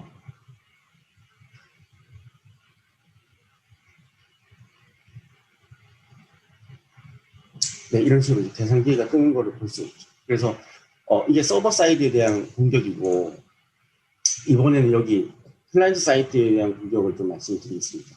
이건 저희 회사에서 발견한 건데 실제 우리나라 모 국가기관에서 쓰고 있는 그 VPN 취약점 사례를 설명을 드리겠습니다. 그 특정 국가기관에서 이제 그 액티브엑스를 가지고 VPN 클라이언트를 설치해서 쓰고 있더라고요. 근데 이게 보안을 위해서 안전하게 통신을 하려고 깔아둔 건데도 불구하고 이 프로그램 자체에 아주 기본적인 그 스택 오버플로 취약점이 있더라고요. 그래서 이게 안전하기 위해서 쓰는 건데 오히려 이것 때문에 더 취약해진 상황입니다. 지금은 해치가 됐고, 근데 이제 여기서도 저희가 클라이언트가 설치된 PC에 그 악성 코드를 설치를 할 수가 있었습니다. 그래서 그림으로 보시면 이제 개인 PC가 있으면 액티브엑스를 깔아두고 VPN을 막 쓰고 있는데 그러다 보면 뭐 VPN으로 내부망도 접속을 하겠지만 반대로 그 막 웹서핑도 하다 보면 악성 사이트에 접속을 할 수도 있겠죠. 그러면 해커가 세팅한 그 개인 PC를 공격한 사이트를 접속을 하면 이 사이트가 이제 개인 PC를 스택 오버플로 취약점으로 공격을 하는 거죠. 그럼 이런 식으로 개인 PC가 감염이 되고 감염이 되면 PC만 영향을 받는 게 아니라 이 PC가 VPN을 쓰고 있는 그 내부망까지도 다 영향을 받겠죠. 이거는 영상으로 짧은 영상으로 보여드리겠습니다. 뭐 이런 식으로 있는데 사이트에 악성 사이트에 접속을 하면 이게 이거 블러 처리된 건데 이게 이제 VPN을 쓰기 위해서 설정한 건데 뭐 이런 식으로 이제 계산기 뭐 또는 그 악성 코드가 깔리게 되는 거죠. 그리고 이건 이제 모 유니콘 기업에서 VPN 취약점이 있었던 건데 시스코의 ANA 커넥터라는 VPN을 쓰고 있었어요. 근데 이것 때문에 일반 권한이 관리자 권한으로 그 업그레이드가 될 수 있는 권한 상승 취약점이 있었습니다. 그래서 이거는 어디에 유용했냐면 아까처럼 이렇게 개인 PC를 탈취를 했는데 탈취를 하고 끝나는 게 아니라 탈취한 뒤에 이 PC에 관리자 권한이 있어야 더 많은 그 권한의 악성 코드를 설치를 해서 더 나쁜 짓을 할 수가 있겠죠. 그러려면 이제 여기 깔린 VPN 클라이언트를 악용을 해서 이런 식으로 슈퍼이죠. 관리자 권한으로 권한 상승을 하는 그런 취약점입니다. 이거는 시연 영상이 있는데 이거 유튜브에서 볼 수 있거든요. 근데 지금 시간이 2분밖에 안 남아가지고 넘어가겠습니다. 아무튼 이걸로 관리자 권한을 갈 수 있다. 그래서 VPN을 쓰려고 했는데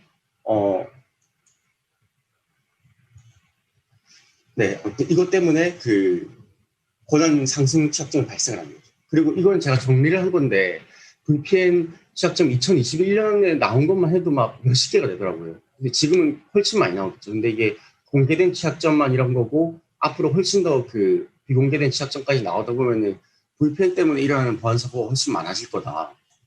그래서 이제 마지막으로 제가 정리를 했는데 일단 VPN의 서버나 소프트웨어 자체의 문제점이 너무 많아요. 보안 위에 쓰려는 보안 소프트웨어에 대해서.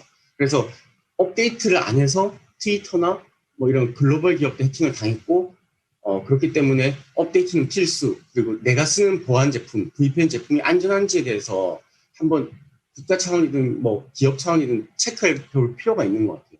그리고 VPN에서 내부 침투에 성공을 한 뒤에 그냥 했다고 가정하고의 보안 대책을 세우는 것도 중요한 것 같아요. VPN 해킹 당했을 때 랜섬웨어를 어떻게 하면 대비할 수 있느냐, 아니면 안 당할 수 있느냐 이런 식의 측면 공격을 해킹을 당했다고 가정을 하고 또 대비를 하는 게 보안에 좋다. 그리고 이게 체크리스트 기반으로 뭐 이게 안전하니 하면서 VPN 이렇게 구성했으니까 괜찮네요라고 하고 넘어가는 경우가 많은데 실제로 해커 관점으로 생각해가지고 해킹을 해보면 이런 것들이 너무 요식 행위로 체크하고 넘어가는 경우가 많아요. 실제로 작정하고 공격을 하면 이런 체크리스트에서 통과된 것들을 쉽게 뚫을 수 있거든요. 그래서 이런 것들을 좀 궁극적 관점에서 취약점 점검이 필요하다. 마지막으로는 아무리 시스템을 잘 갖춰도 개인에 대한 보안 인식이 결여되면 무용지물이다. 그래서 내부 직원들에 대한 보안 인식 교육도 중요하다라는 것을 강조를 하면서 마치겠습니다. 딱 두신데 이제 혹시 뭐 궁금한 거 있으시면은 왼쪽 아래 회사 공식 연락처 아니면 왼쪽 위에 제 개인 연락처로 연락을 주시면 답변을 드리겠습니다. 네, 감사합니다.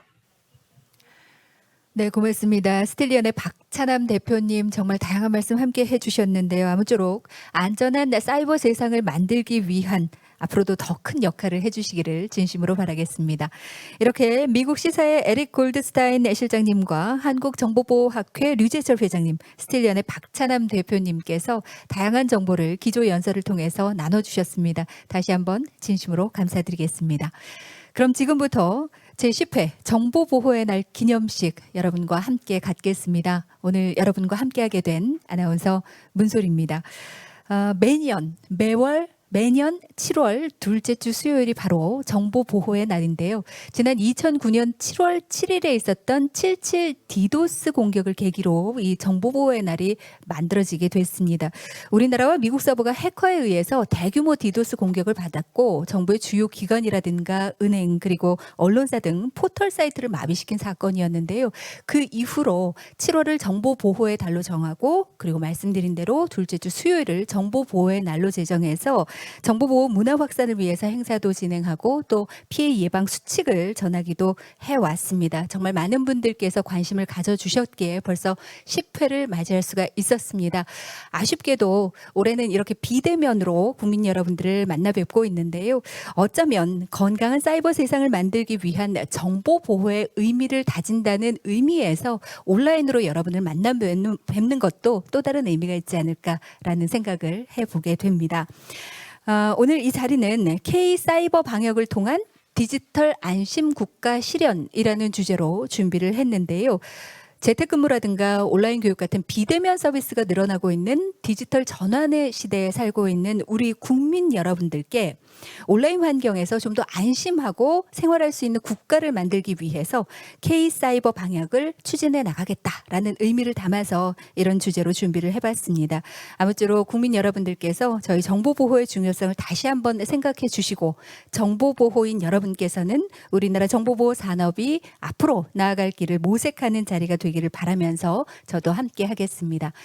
비대면으로 진행되고 있습니다. 이번 행사 정보보호의 날 온라인 홈페이지를 통해서 기념식과 함께 국제 컨퍼런스, 국제 정보보호 컨퍼런스 그리고 온라인 제품 전시회 등 다양한 행사 정보를 받아보실 수가 있겠고요. 정보보호의 날 홈페이지 secuday.kr로 접속을 하셔서 여러분 함께 참여하시면 되겠습니다. 그리고 과학기술정보통신부 유튜브 채널과 정보보호의 날 홈페이지에서 계속해서 방송이 진행될 예정입니다. 여러분 컨퍼런스까지 함께 참여해 주시기 바라겠습니다. 저희 행사는 과학기술정보통신부와 행정안전부, 국가정보원이 주최하고 있고요. 한국인터넷진흥원과 한국정보보호산업협회가 주관을 하고 있습니다. 자, 그럼 이제 여러분과 함께 하겠는데요. 기념식 선언을 할 때 각자의 자리에서 온라인으로 함께하고 계신 분들께서도 큰 박수로 그 문을 열어주시면 감사드리겠습니다. 자, 그럼 지금부터 제10회 정보보호의 날 기념식을 시작하겠습니다.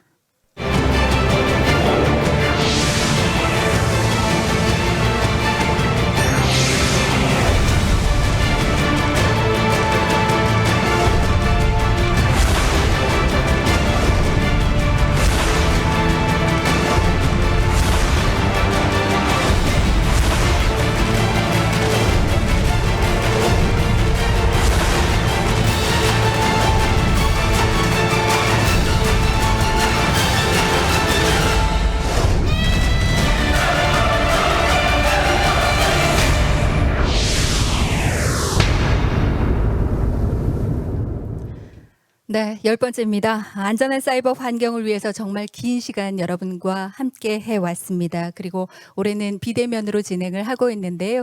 현재 방송을 통해서 특히 유튜브 채널을 통해서 많은 분들께서 시청을 하고 계시고요. 댓글을 통해서도 여러분의 응원을 보내주고 계십니다. 유수영님께서는 정보보호의 날을 응원합니다. 이런 댓글을 달아주셨고요. 세상 밖으로님은 제10회 정보보호의 날 기념식 축하드립니다.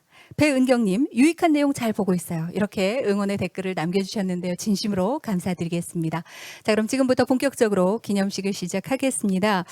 제10회 정보보호의 날 기념식을 맞아서 대한민국 문재인 대통령께서 서면으로 축하 메시지를 잊지 않고 보내주셨습니다.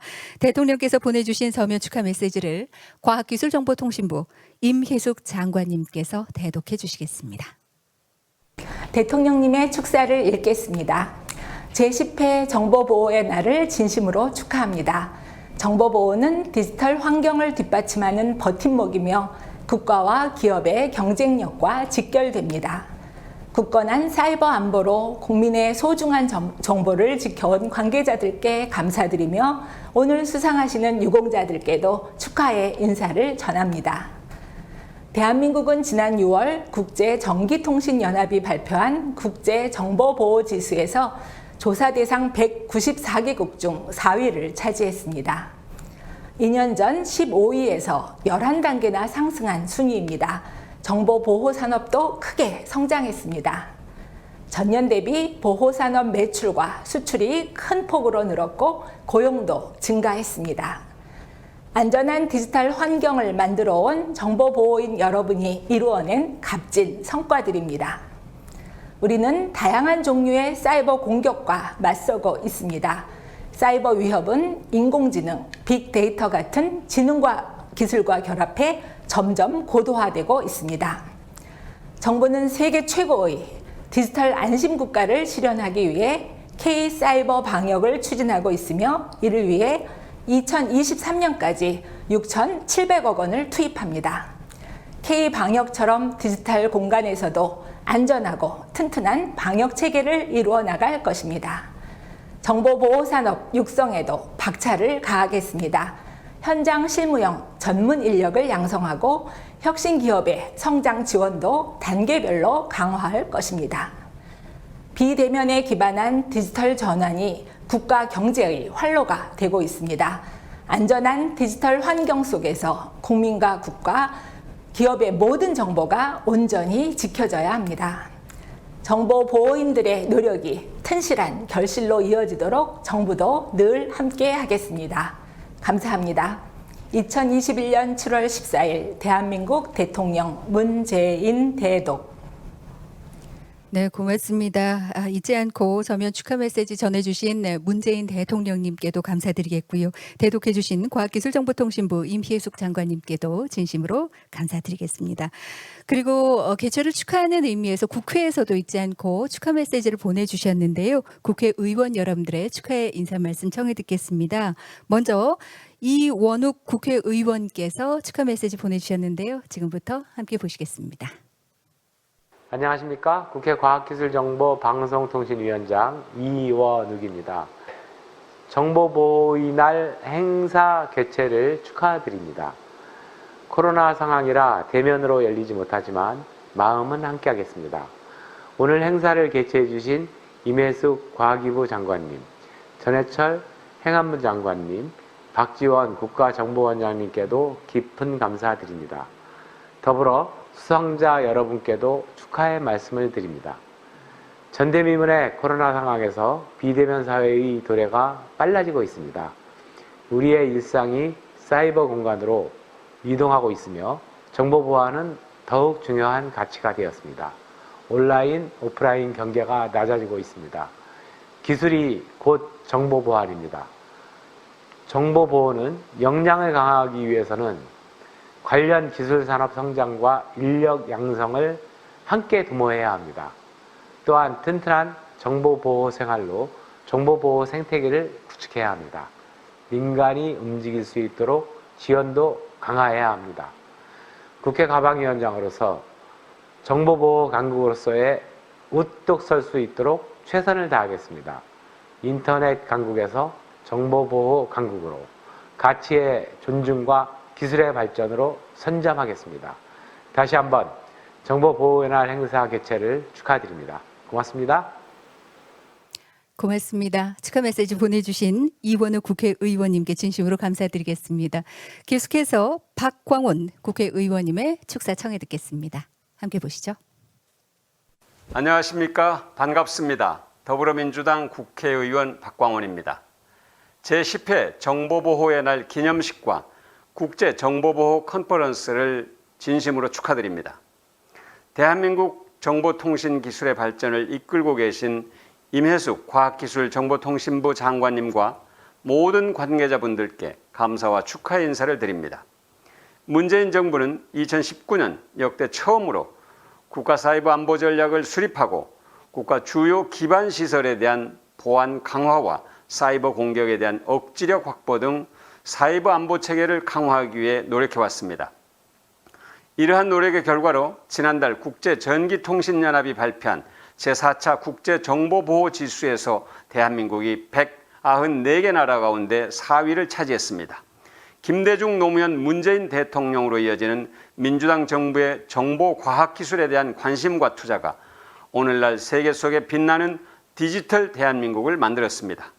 앞으로도 모든 국민이 안전하고 신뢰할 수 있는 사이버 세상을 만들기 위해 더욱 노력하겠습니다.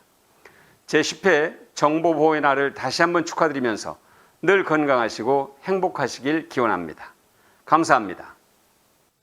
네, 따뜻한 말씀까지 함께 전해주신 박광원 의원님께 감사드리겠습니다. 계속해서 양정숙 의원님의 축하의 메시지 청해 듣겠습니다. 보시죠. 안녕하십니까. 국회의원 양정숙입니다. 먼저 오늘 정보보호의 날을 개최하게 된 것을 진심으로 축하드립니다.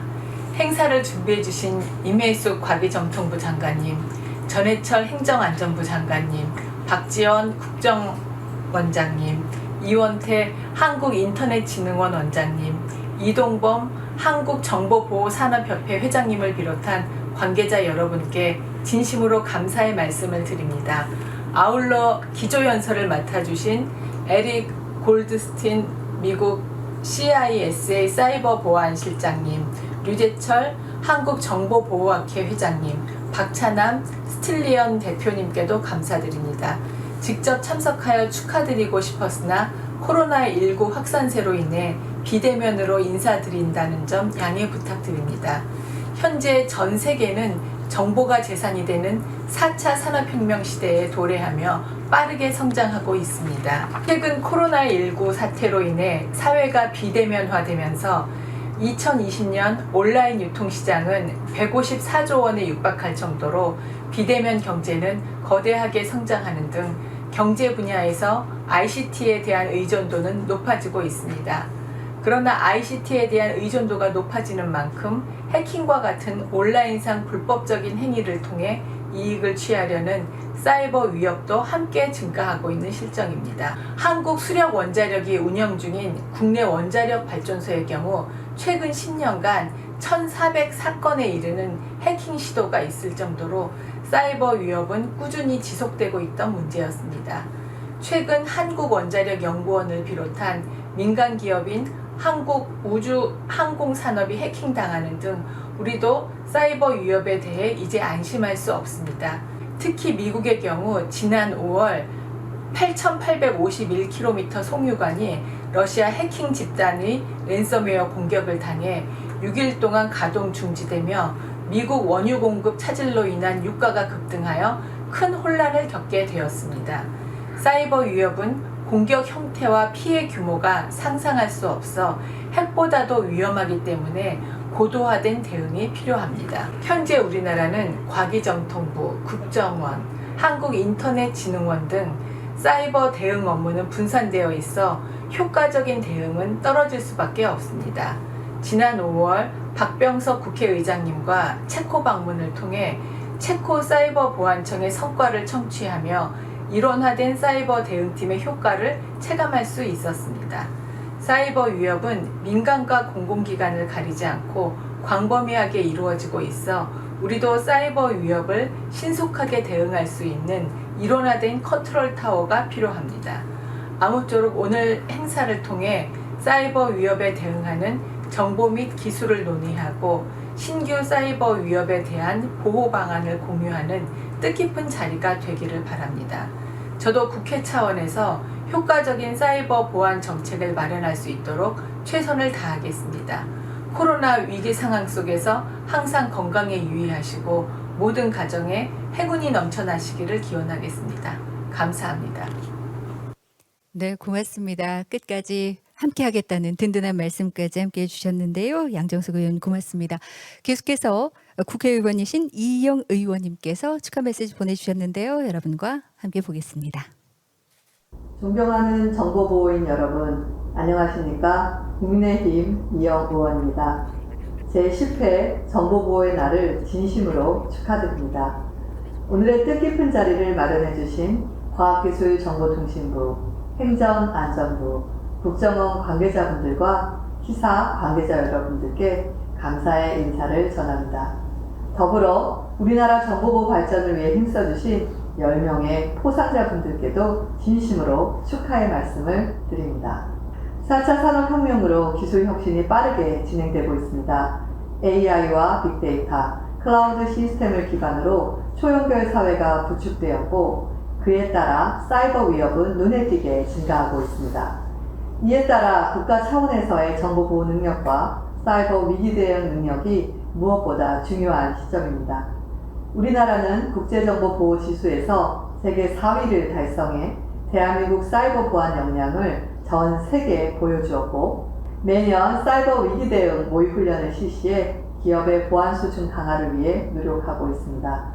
또한 K-사이버 방역 추진 전략을 통해 국가 차원에서 사이버 위기에 대응하는 등 정보 보호를 위해 힘쓰고 있습니다. 특히 K-사이버 방역에 2023년까지 6,700억 원이 투자되는 것으로 알고 있습니다. 국민의 혈세가 정보보호 산업 발전과 인재 육성을 위해 꼭 필요한 분야에 투자돼야 할 것입니다. 정보 시스템으로 모든 것이 연결되는 미래에서 정보보호는 기업과 국가의 성패를 결정하는 핵심이 될 것입니다. 오늘의 자리가 정보보호의 중요성을 다시 한번 깨닫고 디지털 안심 국가 실현을 향해 나아가는 기회의 장이 되기를 바랍니다. 정보보호 현장의 최전선에서 힘써주신 많은 분들께 다시 한번 감사드립니다. 정보보호 산업의 발전을 위해 필요한 입법 활동을 열심히 해 나가겠습니다. 저는 늘 정보보호인 여러분들과 함께할 것을 마지막으로 약속드리겠습니다. 감사합니다. 네, 의원님 고맙습니다. 늘 함께해 주시기 바라겠습니다. 그 외에도 정희용 국회의원께서도 정보보호의 날 기념식을 위해서 잊지 않고 축전 보내주셨는데요. 진심으로 감사드리겠습니다. 정말 많은 분들께서 축하해 주고 계시는데요. 여러분의 뜨거운 마음이 이곳까지 닿는 것 같다는 생각이 들고요. 역시 유튜브를 통해서도 정말 많은 분들께서 축하 메시지 보내주고 계십니다. 아롱별님께서는 정보보호의 날을 맞이한 것을 축하합니다. 정보보호의 중요성을 인식하고 실천하겠습니다. 이런 댓글을 남겨주셨고요. 카이로스님 딱 10년 됐구나 이런 댓글 남겨주셨는데요. 그렇습니다. 10주년이 됐습니다. 그리고 보안뉴스의 정규무님께서도 함께하고 계시네요. 제10회 정보보호의 날을 축하드립니다. 이렇게 정보보호인들이 함께 꾸며가는 기념식이 되고 있습니다. 다시 한번 감사드리겠습니다. 이번에는 우리에게 주어진 정보보호 3분이라는 주제로 저희가 제10회 정보보호의 날을 기념해서 영상을 제작을 해봤는데요. 짧은 시간과 일상에서도 우리 정보보호에 관련된 노력들이 꼭 필요하다라는 메시지를 담아봤습니다. 여러분과 지금부터 함께 보겠습니다. 당신의 인생이 바뀔 수 있는 3분. 3분이란 시간, 무엇을 할 수 있나요? 아침에 마스카라 하는 시간 정도? 편의점 가서 음료수 하나 고를 수 있지 않을까 싶은데요. 회사 유니폼 갈아입는 시간 정도? 라면 하나 끓여 먹기에 조금 애매한 시간인 것 같습니다. 아기 기저귀 가는 시간 그 정도 될까요? 인터넷 쇼핑하는 시간, 엘리베이터 기다리는 시간, 출근길 음악 한 곡, 커피 한 잔의 여유. 우리 일상 속의 3분.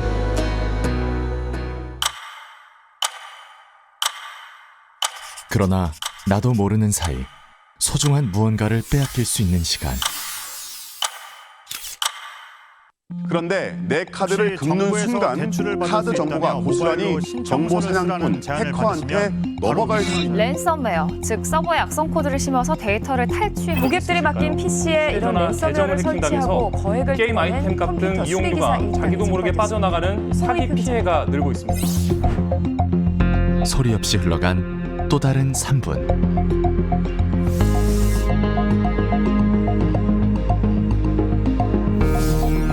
지속되고 있는 비대면 사회.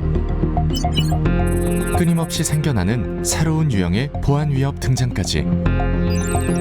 언제 어디서든 누구에게든 노출되어 있는 사이버 위협. 정보 보호에 대한 관심과 실천은 더 이상 선택이 아니라 필수입니다. 정보 보호를 실천하기 위해서 우리는 어떻게 3분을 써야 할까요?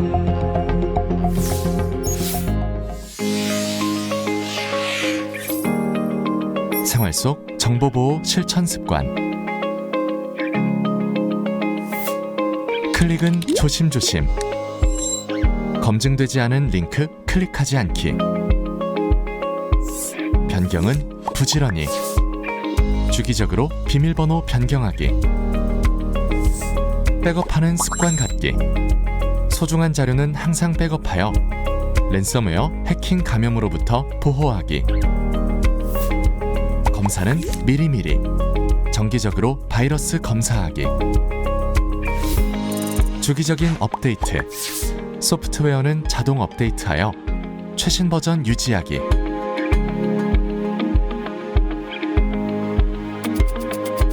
(3분이란) 짧은 시간. 정보 유출의 위협으로부터 나를 지키는 방법. 어렵지 않습니다. 무심코 흘려보낼 수도, 소중하게 지켜낼 수도 있는 3분. 일상 속에서 지킬 수 있는 사소한 습관. 나의 소중한 정보를 보호할 수 있습니다. 국민 스스로가 정보 보호에 관심 갖고 실천하는 자세. 대한민국이 디지털 안심 국가로 나아갈 수 있는 첫걸음입니다.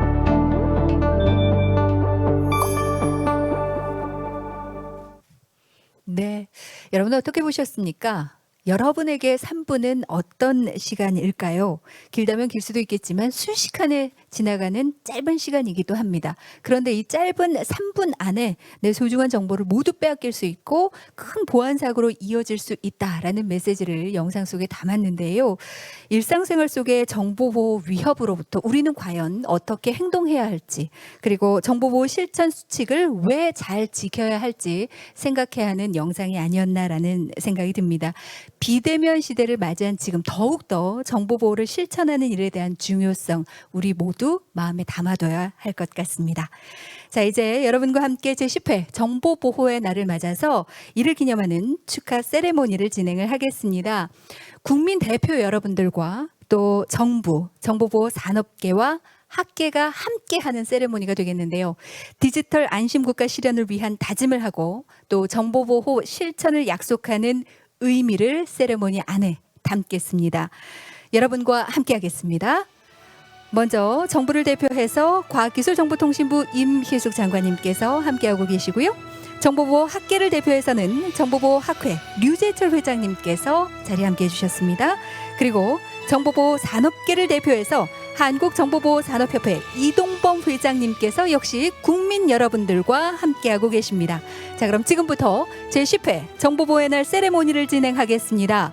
정보보호 실천에 대한 다짐을 담은 메시지 카드를 함께 들어주시겠는데요. 여러분, 지금부터 카드를 들어주십시오.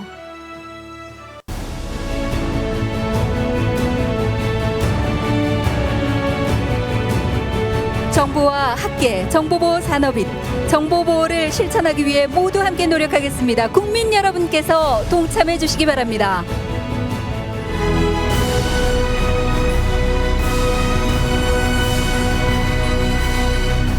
그렇습니다. 저 또한 국민의 한 사람으로서 함께 노력하고 실천하겠습니다.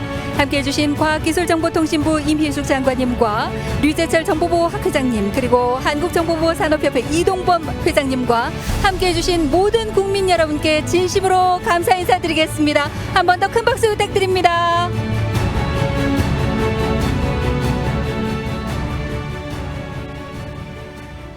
고맙습니다. 세레머니를 통해서 정보보호 실천에 대한 다짐을 함께 해봤습니다. 방송 시청하고 계시는 분들께서도 함께 해주시면 감사드리겠습니다. 이제 지난 시간 정보보호를 위해서 정말 많은 애를 써주셨던 유공자에 대한 정보 포상을 진행하겠습니다. 코로나19 확산 방지를 위해서 현장이 아닌 과학기술정보통신부에서 방역 수칙을 준수하며 안전하게 시상식을 미리 진행을 했는데요. 이 반가운 소식을 세종시에서 여러분께 전해드리겠습니다. 함께 보시죠. 네, 그럼 지금부터 지난 1년간 정보보호 산업을 위해서 정말 많은 분들께서 애를 써주셨는데요. 유공자에 대한 시상을 하겠습니다. 오늘 시상은 훈장, 포장, 대통령 표창, 국무총리 표창 순으로 진행을 하겠습니다. 시상에는 과학기술정보통신부 조경식 차관님께서 함께해 주시겠습니다. 어서 오십시오. 먼저 국민훈장 동백장, 국민보장에 대한 시상을 하겠습니다. 호명되는 분들께서는 앞쪽으로 나와주시기 바랍니다. 국민훈장 동백장, 한국정보기술연구원 유준상 원장님. 국민보장, 국가보안기술연구소 박상우 책임연구원님 두 분이십니다. 어서 오십시오. 함께하고 계신 분들 박수로 맞아주시면 감사드리겠습니다. 고맙습니다. 그럼 먼저 훈장에 대한 시상을 진행을 하겠습니다. 다시 한번 진심으로 축하드리면서 시상하겠습니다. 훈장증 한국정보기술연구원 원장 유준상. 귀하는 정보보호 강화를 통하여 국가사회 발전에 이바지한 공로가 크므로 대한민국 헌법에 따라 다음 훈장을 수여합니다. 국민훈장 동백장 2021년 7월 14일 대통령 문재인. 축하합니다. 진심으로 축하드리겠습니다. 유준상 원장님께서는 BOB 프로그램 등 우리 정보보안 업계 인재 양성과 우리 기업의 글로벌화를 위해서 정말 끊임없이 노력을 하고 계십니다. 진심으로 축하드리겠고요. 예, 꽃다발도 드리고 잠시 기념 촬영 하실까요? 정보보호 민관 네트워크 구축에 기여를 하셨고요. 정보보호 인력 양성에 정말 큰 공헌을 해주신 바 오늘 국민훈장 동백장의 수상의 영광을 안게 되셨습니다. 다시 한번 진심으로 축하드리겠습니다. 네, 박수 좀 부탁드릴까요? 고맙습니다. 네, 계속해서 정보보호 유공자 시상 포장에 대한 시상을 하겠습니다. 앞쪽으로 나와주십시오. 포장증 국가보안기술연구소 책임연구원 박상우. 귀하는 정보보호 강화를 통하여 국가사회 발전에 크게 이바지하였으므로 대한민국 헌법에 따라 다음 포장을 수여합니다. 국민포장 2021년 7월 14일 대통령 문재인. 축하드립니다. 박상우 책임연구원께서는 우리나라 정보보호 기술 발전에 정말 많은 기여를 해주셨습니다. 특히 비밀보호 기술에 공헌하신 바 있어서 오늘 이렇게 국민포장의 수상자로 선정이 되셨습니다. 진심으로 축하드리겠습니다. 뿐만 아니라 다양한 정보보안 기술을 개발해서 우리 신뢰할 수 있는 기술 개발에 앞장서 오셨죠. 진심으로 축하드리겠습니다. 그리고 잠시 기념 촬영하겠습니다. 여러분 다시 한번 따뜻한 박수로 축하해 주시기 바랍니다. 축하드립니다. 네, 수상자만 자리로 모시겠습니다. 차관님 다음 시상을 위해서 잠시만 더 함께해 주시기 바랍니다. 바로 이어서 대통령 표창에 대한 시상을 하겠습니다. 대통령 표창 한국수력원자력 남영규 처장님, 라운시큐어 이정아 사장님 두 분이십니다. 그럼 먼저 남영규 처장님 앞쪽으로 나와주십시오. 표창장을 수여하겠습니다. 표창장 한국수력원자력 처장 남영규 귀하는 정보보호 강화를 통하여 국가사회 발전에 이바지한 공로가 크므로 이에 표창합니다. 2021년 7월 14일 대통령 문재인 축하합니다.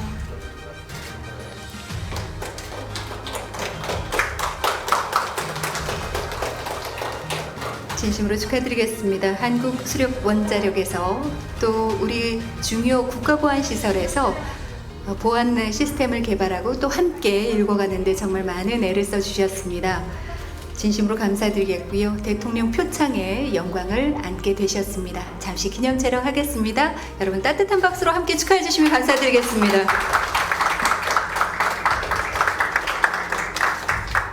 고맙습니다. 자리로 모시겠고요. 계속해서 이정화 사장님 앞쪽으로 나와주십시오. 표창장 라운시큐어 사장 이정화 내용 같습니다. 축하드립니다. 진심으로 축하드리겠습니다.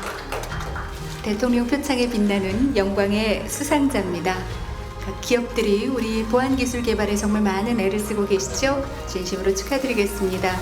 지난 1년간 또 이렇게 기업에서 많은 노력을 해주셨기 때문에 대한민국의 정보보안기술은 세계적으로 커나갈 수 있었습니다. 잠시 기념 촬영하겠습니다. 앞쪽 바라봐 주시고요. 여러분 따뜻한 박수로 축하해 주시기 바랍니다. 고맙습니다. 자리로 모시겠고요.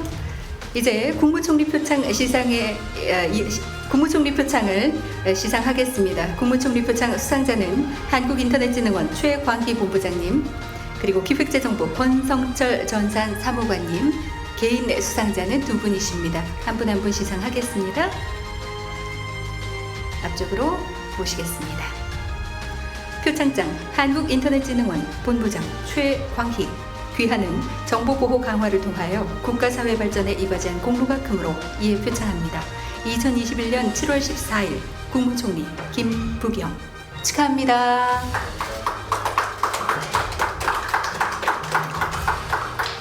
진심으로 축하드리겠습니다. 대한민국의 국가 보안 시설이기도 하고 기관이기도 하죠. 함께 연구하고 있는 한국인터넷진흥원의 최광희 본부장님께서 그간의 공로를 인정받아 오늘 이렇게 국무총리 표창 수상자로 선정이 되셨습니다. 잠시 기념 촬영하겠습니다. 여러분 따뜻한 박수로 축하해 주시기 바랍니다. 축하드립니다. 고맙습니다. 자리로 모시겠고요. 계속해서 권성철 전산 사무관께서 함께 하시겠습니다. 표창장 기획재정부 전산사무관 권성철 내용 같습니다. 축하드립니다.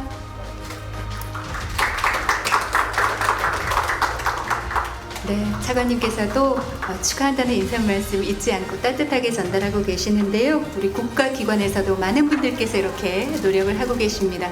진심으로 축하드리겠습니다. 기획재정부 권성철 전산사무관께서 국무총리 표창 수상자로 선정이 되셨습니다. 잠시 기념 촬영하겠습니다. 여러분 따뜻한 박수로 축하해 주시기 바랍니다.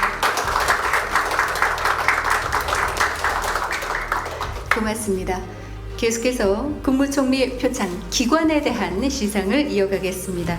경기도 그리고 산업통상자원부입니다. 각 기관에서 또 각 지자체에서도 많은 애를 쓰고 계시는데요. 먼저 경기도에 대한 표창장을 수여하겠습니다. 앞쪽으로 나와주십시오. 표창장 경기도 내용 같습니다. 축하드립니다.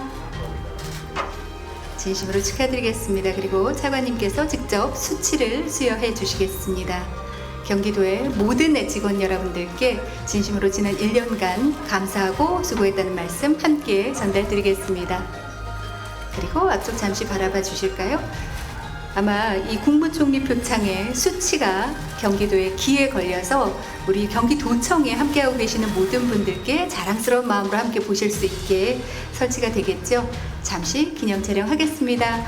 여러분 경기도청에 함께하고 계신 모든 분들께 큰 박수 부탁드리겠습니다.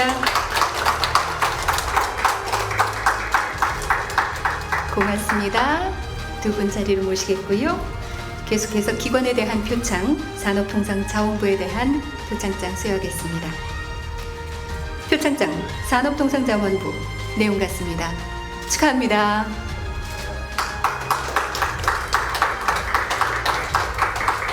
그리고 역시 차관님께서 수치를 수여해 주셨습니다.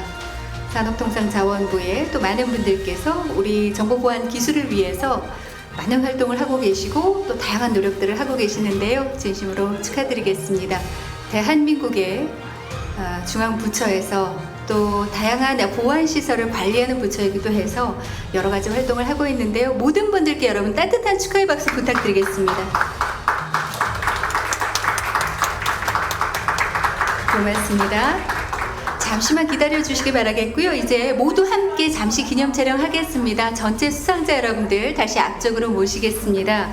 훈장, 포장, 대통령 표창 수상하셨던 분들과 함께 잠시 기념 촬영하겠는데요.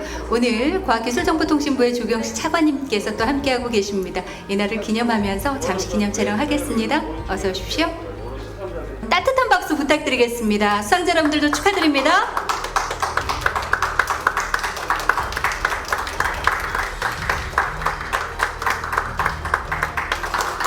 또 이렇게 수상자 여러분들을 일부러 빛내주셨고요. 화이팅도 한번 할까요? 네네, 오른손 드시고. 저요? 예. 네, 이렇게 네 화이팅 하겠습니다. 네. 하나, 둘, 셋, 화이팅! 고맙습니다. 감사합니다. 네, 이렇게 여러분과 함께 유공자 시상을 진행했는데요. 모두 마무리 짓겠습니다. 귀한 걸음 해주신 과학기술정보통신부의 조경식 차관님께 다시 한번 깊은 감사의 말씀을 드리겠습니다. 그러면 네, 저희가 수상자 여러분들의 소감을 듣지 않을 수가 없겠죠. 먼저 국민훈장 동백장을 수상하신 한국정보기술연구원의 유준상 원장님의 소감을 청해 듣겠습니다. 부탁드립니다. 안녕하세요. 한국정보기술연구원 원장 유준상입니다. 생각지도 않았던 큰 훈장을 받게 되니 매우 기쁩니다. 이 훈장은 저 개인에게 준 것이 아니고 지금까지 함께 노력했던 한국정보기술연구원 임직원과 정보보호 관계자분들을 대신해서 이 상을 받은 것 같습니다. 이 자리를 빌어서 모두에게 감사의 말씀을 전하고 싶습니다. 개관사정이라는 말이 있습니다. 관의 뚜껑을 닫고 난 이후에 다시 말하면 죽고 난 다음에 사람의 평가를 비로소 할 수 있는 것입니다. 정보보안의 발전을 위해서 많은 사람들이 애쓰고 있지만 부족한 저에게 영광스러운 국민훈장 동백장을 수여하시기 때문에 이 훈장에 대해서 은혜를 갚는 마음으로 남은 여생 정보보호 발전을 위해서 헌신하겠습니다. 고맙고 감사합니다. 네, 유준상 원장님 고맙습니다. 앞으로도 이 무대 발판 삼아서 더욱더 많은 활동 부탁드리겠습니다. 이제 대통령 표창을 수상하신 분들의 수상 소감을 청해 듣겠습니다. 먼저 한국수력원자력 남영규 처장님의 소감 청해 듣겠습니다. 부탁드립니다. 예, 안녕하십니까. 한국수력원자력의 남영규입니다. 우선 과분한상을 수상하게 되어서 영광스럽게 생각하고요. 감사의 말씀을 드립니다. 이 상은 저희 회사 CEO이야 12,000 한손 가족들이 지금까지 정보보호를 위해 기울여온 노력에 대해서 큰 격려가 될 것 같습니다. 앞으로도 저희 한수원은 정보자산을 빈틈없이 관리해서 국민들에게 전력을 안정적으로 공급하는데 빈틈이 없도록 철저를 기하겠습니다. 끝으로 이 자리를 통해서 정보보호 업무를 수행하는 한수원 우리 동료 직원들에게 대단히 감사하다는 말씀을 드리겠습니다. 네, 감사합니다. 네, 다시 한번 진심으로 축하드리겠습니다. 그리고 라온시큐어의 이정아 사장님 소감 청해 드릴까요? 네, 안녕하세요. 라온시큐어 사장 이정아입니다. 지금 우리는 모바일 공무원증부터 모바일 운전면허증까지 디지털 신분증 시대에 살고 있습니다. 저희 라온은 차세대 비대면 신원인증 체계 구현을 위해서 애써왔고요. 저희 라온의 임직원 모두를 대표해서 이 대통령 표창을 받게 돼서 너무나 영광스럽게 생각하고 있습니다. 앞으로도 저희 라온은 다양한 그 DID 솔루션과 서비스를 잘 선보이면서 이 디지털 시대를 앞서가는 회사가 되도록 최선을 다하도록 하겠습니다. 감사합니다. 고맙습니다. 앞으로도 많은 활동 부탁드리겠고요. 다시 한번 축하 인사 말씀드리겠습니다. 이제 국무총리 표창을 수상하신 분들의 소감을 청해 듣겠습니다. 먼저 한국인터넷진흥원의 최광희 본부장님의 소감 청해 듣겠습니다. 부탁드립니다. 새로운 거리두기 시행으로 많은 국민들이 불편을 겪고 있는 것 같습니다. 여러분들의 불편을 최소한아마 좀 해결해 줄 수 있는 게 사이버 환경인 것 같습니다. 여러분들이 이용하시던 서비스들이 빠르게 인터넷상으로 전환돼 가지고 서비스를 제공하고 있습니다. 사이버 보안은 이런 서비스를 지키는 마지막 교두보인 것 같습니다. 많은 정보보호인들이 이걸 지키기 위해서 오늘도 같이 노력을 하고 있습니다. 특히 저와 함께 같이 일해준 한국인터넷진흥원 동료 여러분들께 감사드립니다. 이 수상은 오늘 함께하지 못했지만 같이 노력하고 있는 모든 정보보호인들과 함께하고 싶습니다. 감사합니다. 비대면 시대에 아마 키사의 많은 분들께서 더욱더 바빠지셨을 텐데요. 아무쪼록 이 자리가 큰 격려의 자리가 됐으면 하는 바람입니다. 계속해서 기획재정부의 권성철 사무관님의 소감 청해 듣겠습니다. 부탁드립니다. 안녕하세요. 기획재정부 전산사무관 권성철 사무관입니다. 우선 이런 의미 있는 자리에 함께할 수 있게 돼서 매우 영광으로 생각하고 있습니다.